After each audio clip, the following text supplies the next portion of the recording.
मेरे पति कृष्ण है, मैं तो कृष्ण को ही अपना पति मानती है, पर लोग अर्थात उनके घर वाले इस बात को नहीं मानते। वो क्यों मानेंगे? वो क्यों मानेंगे? जमाई कृष्ण,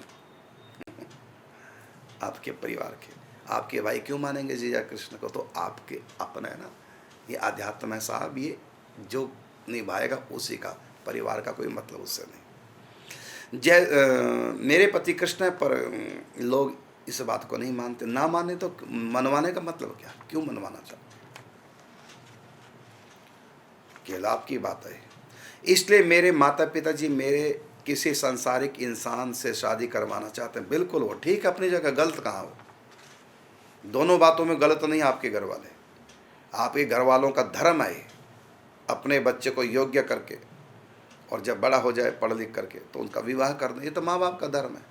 हाँ, ये लौकिक धर्म है, परलौकिक नहीं, अलौकिक नहीं, लौकिक धर्म है, लेकिन उनका धर्म है। जब वो माता पिता लौकिक माता पिता हैं तो उनकी लौकिक जिम्मेदारी है, वो अपनी जिम्मेदारी पूरा कर रहे हैं। अब आपकी इच्छा, अब आप लौकिकता में जाएं या अलौकिकता में, तो आप स्वतंत्र हैं।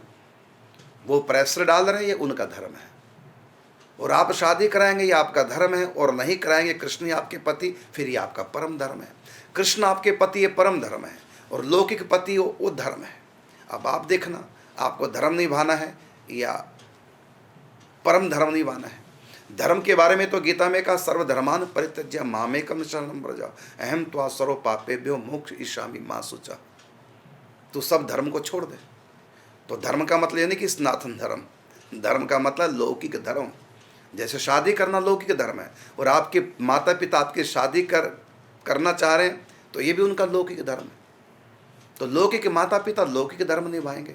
आप भी अपने आप को लौकिक जीवन जीना चाहते हैं तो लौकिक विवाह कर लो, लौकिक पति मिलेगा और निभाओ, लौकिक धर्म है। और इस लौकिक धर्म का फल स्वर्ग और यह भगवान का नाम नहीं मिलना, यही पर। हाँ, यदि आप अपने पति को परमेश्वर मानेंगे तब वो अलौकिक धर्म हो जाएगा, जिसको कहेंगे पतिव्रता नारी, पातिव्रत धर्म।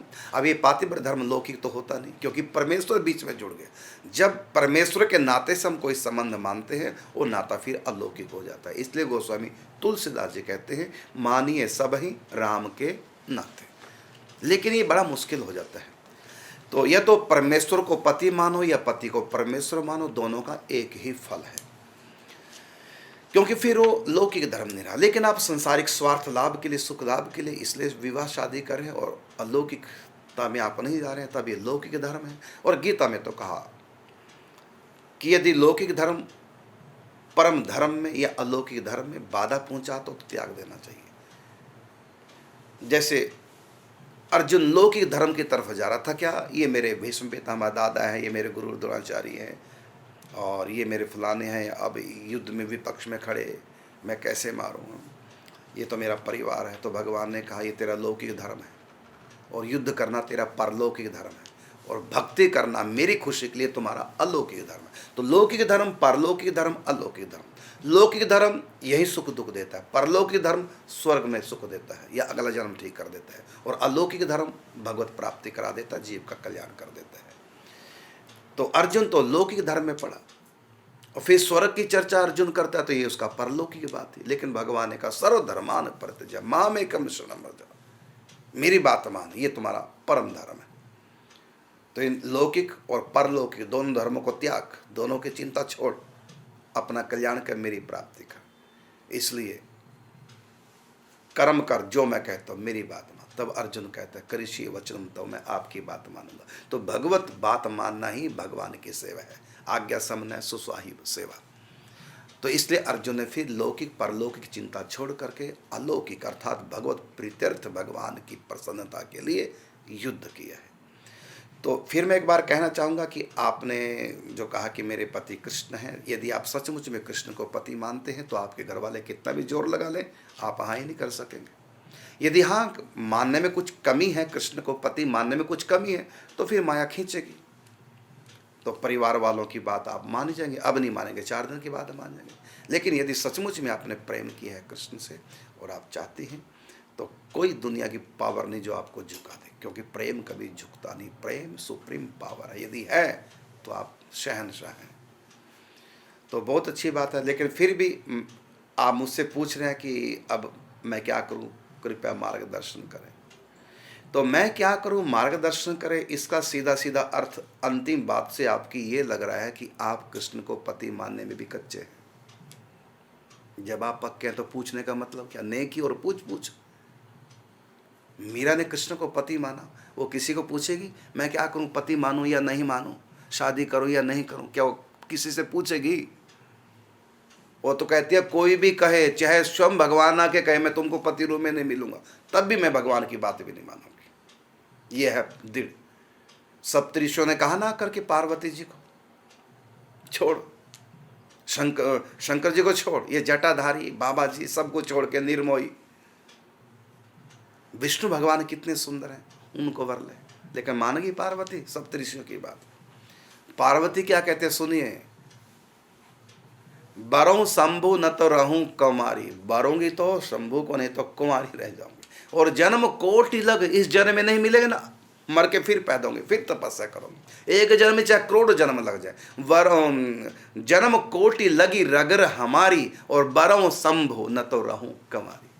और यहाँ तक कि तजहु न नारद कर उपदेशु, आप कहें शतबार महेशु।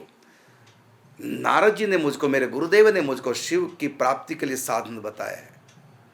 यदि स्वयं शंकर जी भी आकर कहें कि मैं तुमको नहीं वरूंगा, तब भी मैं अपने गुरु की बात नहीं छोड़ूंगी, नहीं छोड़ूंगी, नहीं छोड़ूंगी।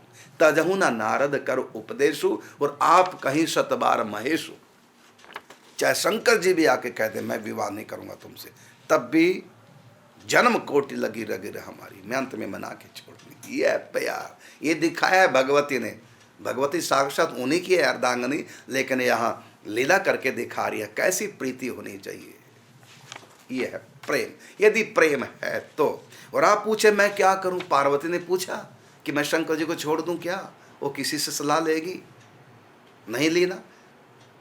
सप्तऋषि परीक्षा करने आए शंकर जी की तरफ से, मना कर दिया शंकर जी को छोड़, शादी करनी तो विष्णु के साथ कर, कितने सुंदर है, योग्य है, लक्ष्मीपति हैं, वैकुंठपति हैं, और इनका कोई ठिकाना नहीं, बाबा जी हैं बागंबर, नंग दड़ंग जटाधारी। तो छोड़ इनका, ये तो अनाथ है, कोई भी इनका नहीं, माँ नहीं, बाप नहीं, निर्मोही है, ये सब बातें कही है। लेकिन क्या मानेगी पार्वती? नहीं मान सकती। तो आप मुझसे क्यों पूछ रहे हैं? यदि मैं कहूँगा छोड़ कृष्ण को, तो शादी कर ले, तो मान जाएगी मेरी बात? यदि मान गई, बेकार, फिर काहे का प्रेम? तो ये मैंने आपके प्रश्न का उत्तर दिया। सचमुच में यदि आपको कृष्ण के प्रति प्रेम है, पति भाव से, तो आप पक्के रहिए। हाँ, इतना मैं अवश्य कहूँगा, यदि संसार की वासना आपके अंदर थोड़ी भी है, आगे जाके भटक ना जाए, इसलिए आप शादी करा लो, ये मैं अवश्य कहूँगा। यदि आप मजबूत हैं तो वहीं मजबूती से कृष्ण को पकड़े रहिए पति के रूप में। यदि आप थोड़े भी कहीं संसार की कामना भीतर किसी कोने में छिपी है, वो आने वाले समय में कहीं भड़क न जाए, और कोई भी लड़का आपकी तरफ आकर्षित हो जाए, और कहीं आप बह न जाएं बाद में।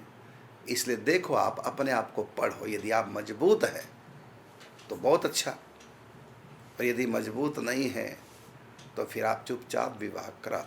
ये आपके प्रश्न का उत्तर है।